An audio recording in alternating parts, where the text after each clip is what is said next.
C'est le degré zéro de la diplomatie, c'est très gênant, c'est très problématique. En Algérie, on a une échelle politique. L'échelle politique algérienne est l'échelle d'un gouvernement ou d'un pouvoir en place qui n'a pas de légitimité démocratique.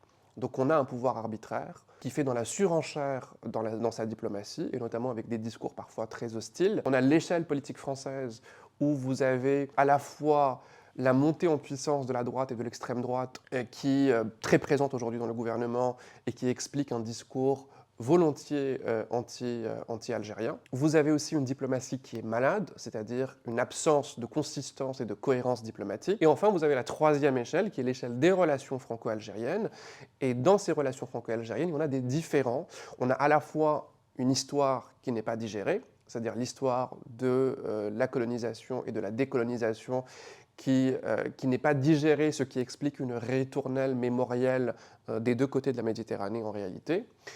Mais on a aussi des tensions qui s'expliquent par des éléments matériels, par des éléments précis, notamment la position de la France, qui n'est pas nouvelle, mais qui a été réaffirmée il y a quelques mois, à savoir le fait de pencher clairement du côté du Maroc dans le dossier du Sahara occidental. Et ce qui est inquiétant, c'est qu'on a désormais quelque chose en fait qui est de l'ordre de la tentation du sacrifice, la tentation de sacrifier de manière beaucoup plus radicale la relation.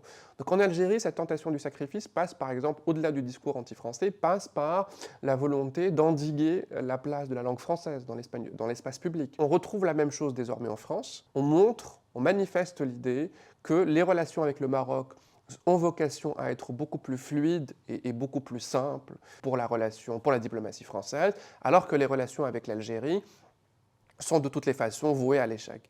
Et ça, évidemment, c'est inquiétant. C'est inquiétant parce que la réalité des relations bilatérales contredit cette différenciation excessive. Si je prends l'exemple des relations économiques, les relations économiques entre l'Algérie et la France sont du même ordre que les relations économiques entre la France et le Maroc.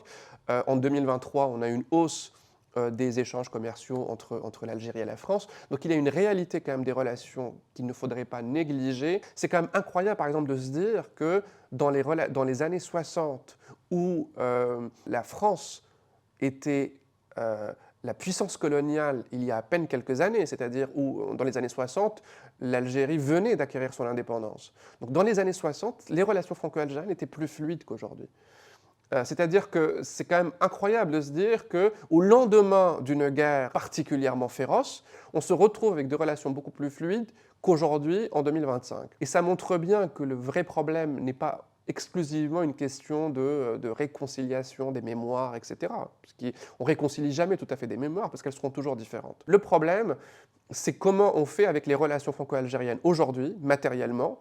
Et bien sûr, au lieu d'essayer de gérer cette relation de la manière la plus efficace et la plus fluide qui soit, on a tendance à privilégier l'escalade anti-française en Algérie ou l'escalade anti-algérienne en France, comme par exemple le fait de donner à l'accord bilatéral de 1968 une place prépondérante, alors qu'en réalité, c'est un accord qui n'a pas l'importance qu'une partie de la classe politique française veut bien lui donner.